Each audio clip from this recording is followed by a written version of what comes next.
students. I hope you all are fine at your places.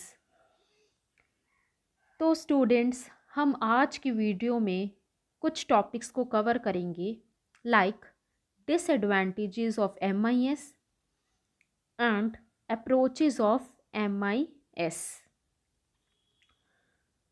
तो हमने last topic अपना complete किया था implementation of management information system.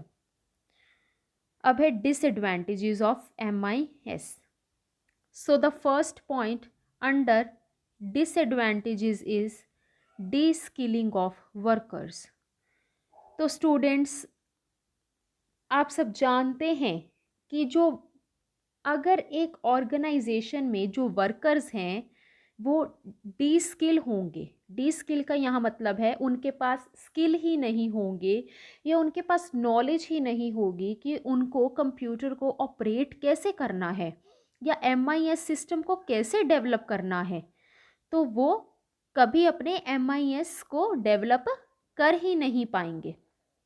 तो अगर वर्कर्स के पास प्रॉपरली स्किल डेवलप ही नहीं होगी तो वो MIS को भी प्रॉपरली डेवलप नहीं कर सकते।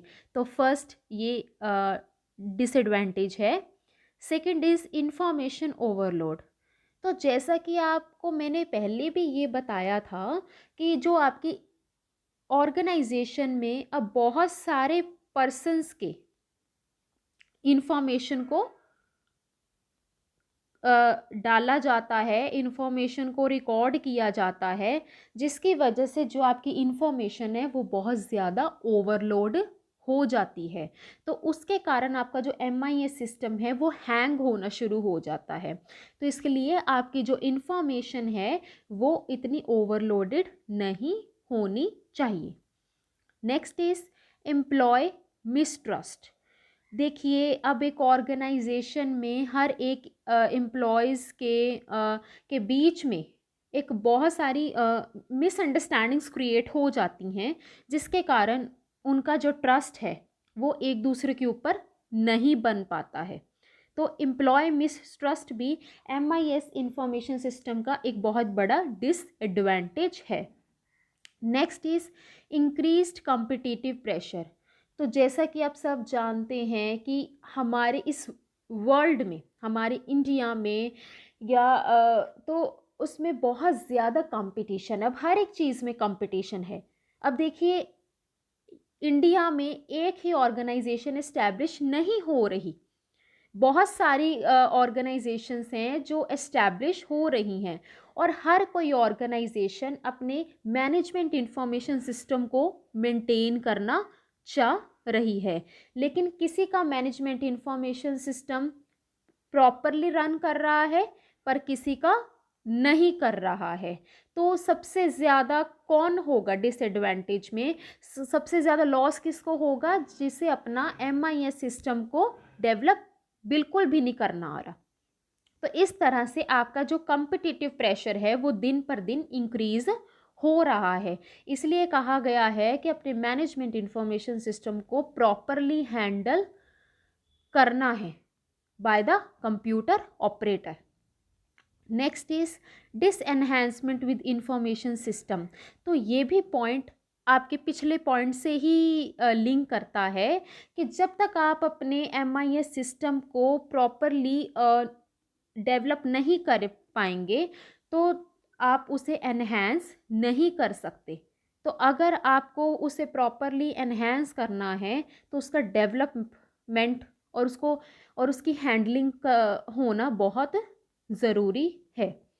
Last point is disadvantage, that is security breaches. Security breaches का मतलब है यहाँ स्टूडेंट्स कि आपकी जो सिक्योरिटी है वो क्या हो रही है? टूट रही है, ब्रीच हो रही है। तो इसे क्या कहेंगे? Security breaches.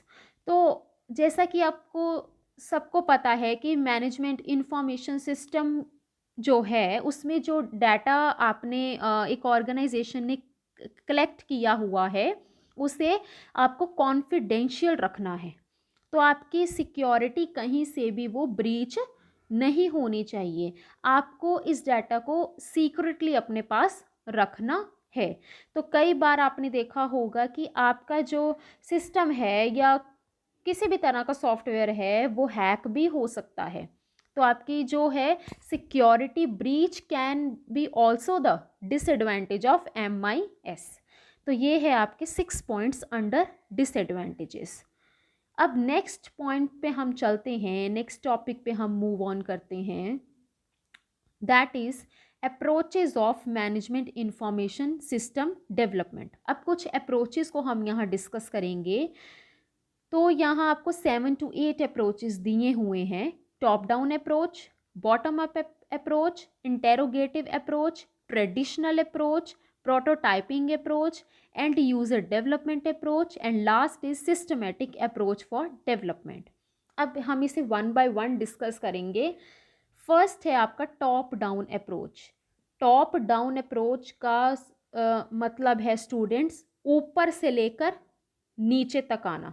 जब हमने ये पढ़ा है कि मैनेजमेंट इंफॉर्मेशन सिस्टम में हर एक पर्सन का डाटा रिकॉर्ड हो रहा है जो भी उस ऑर्गेनाइजेशन में वर्क करता है, तो टॉप डाउन अप्रोच का मतलब है upper level to the lower level.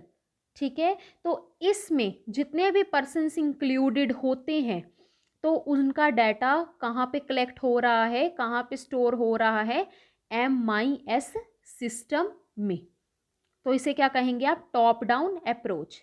अब इसका ही ऑपोजिट क्या है, bottom up approach. Bottom up approach का मतलब है नीचे से लेकर ऊपर जाना, from the lower to the upper levels of management. तो उनका भी डाटा किस में रिकॉर्ड हो रहा है, बॉटम अप अप्रोच का के अकॉर्डिंग MIS सिस्टम में। इंटेरोगेटिव का मतलब है एट ऑल लेवल्स। इसमें ऊपर से नीचे नहीं जाना है, ना ही ऊपर से नीचे आना है, ना ही नीचे से ऊपर जाना है। इंटेरोगेटिव का मतलब है एट ऑल लेवल्स। जब आपके एक ही लेवल के वहाँ मैनेजर्स बैठे हैं तो हर एक मैनेजर्स का डाटा भी किस में जाएगा, MIS सिस्टम में। Next is traditional approach.